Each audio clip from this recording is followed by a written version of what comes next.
சுவாமி நம்பியார் வாழ்க வாழ்க. அனைவருக்கும் வணக்கம். இன்று நான் ஒரு கதை சொல்ல போகிறேன்.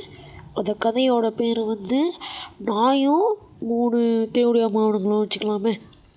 சரி, இந்த கதையை பற்றி உங்களுக்கு என்ன தோணுதுன்னா, ஏன்டா அவன் புண்டா மாதிரி பேசிகிட்டு இருக்கான்னு தெரியும்.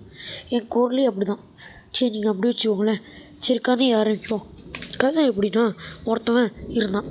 ஒரு நாய் இருந்துச்சு. அந்த நாய்க்கு தண்ணீர் விளையாட ரொம்ப பிடிக்கும்.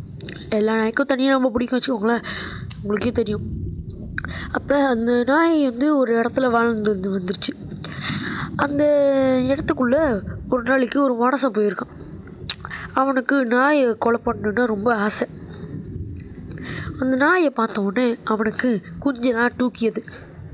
இந்த நாயை நம்ம கொண்டுட்டா நம்மளுக்கு நிறைய பரிசு கிடைக்குமே என்று சொன்னான். உடனே அந்த புண்டாமன் என்ன பண்ணான்னா, வேகமாக ஓடி போய் நாயோட சூத்துக்குள்ளே கம்பியை விட்டான். நாய் அவன் மூஞ்சி திருப்பி பார்த்து புண்டையை கட்டி அடிச்சுது. புண்டையை கடித்த உடனே அந்த மாமனுக்கு என்ன பண்ணுறதுனே தெரில. வேகமாக ஓடினான். நாயோ பின்னாலே ஓடி போய் அவன் குஞ்சை கடிச்சிது. குஞ்சை இல்லை, சூத்தை கடிச்சிது. சூத்தை கடிச்சு வச்சுக்கோங்க.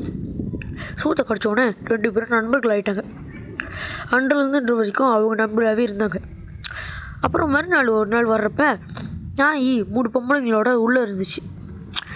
மனசை போய் கூப்பிட்டோன்னே நாயும் 3 பொம்பளை பிள்ளைங்களும் வெளியே வந்துருச்சு. 3 பொம்பளை பிள்ளைங்களுக்கும் பூள் பெருத்து போய் இருந்துச்சு. அப்போ என் மனசை கேட்டான், என்னடா உன் இடத்துலேருந்து 3 பொம்பளை பிள்ளைங்க வருதே, அதுவும் இல்லாமல் பூலாம் பெருசாக இருக்குது அப்படின்னு கேட்டிருக்கு. அதுக்கு சொல்லியிருக்கு, நான் இவங்க எல்லாத்தையும் பிடிச்சி ஊம்பி விட்டேன், அதனால தான் நீ கையை தொட்டினா அவன் குஞ்சை கடிச்சிருவேன் அப்படின்னு சொல்லியிருக்கு. அதுக்கு நாய் ஒன்றுமே தெரியாமல் தக்கச்சு போய் நின்றுது. நாய்க்கு என்ன பண்ணுறதுனே தெரில. அப்போ அந்த மனுஷன், நான் வேணுக்கே போய் தொடுவேன் அப்படின்னு போய் தொட்டிருக்கான். சொன்ன மாதிரி நாய் அவன் பூவில் போய் கடிச்சிருச்சு. கடிச்ச உடனே 2 பேரும் பிரிஞ்சிட்டாங்க. அந்த மனுஷனுக்கும் குஞ்சு இல்லாமல் போயிடுச்சு. அப்புறம் மறுநாள் ஒரு நாள் வந்தான். மறுபடியும் வந்தவுடனே கேட்டான், எங்கடா என் குஞ்சின்னு. அதுக்கு நாய் சொல்லியிருக்கு, உன் குஞ்சை தான் கடிச்சிட்டேன்டா தேவடைய அம்மாவனு அப்படின்னு சொல்லியிருக்கு.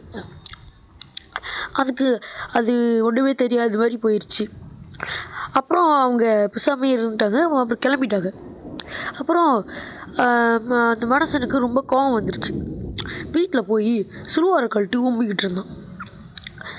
அந்த நாய் வீட்டுக்கு வந்தோடனே அது குஞ்சியும் எடுத்து உள்ளே சொருகிட்டான். அதுக்கப்புறம் என்ன நடந்துச்சு நீங்கள் ரொம்ப ஆவலாக இருப்பீங்க. அடுத்த வீடியோவில் அனுப்புகிறேன். சம்போ மகாதேவா. சுவாமி நம்பியார் வாழ்க வாழ்க.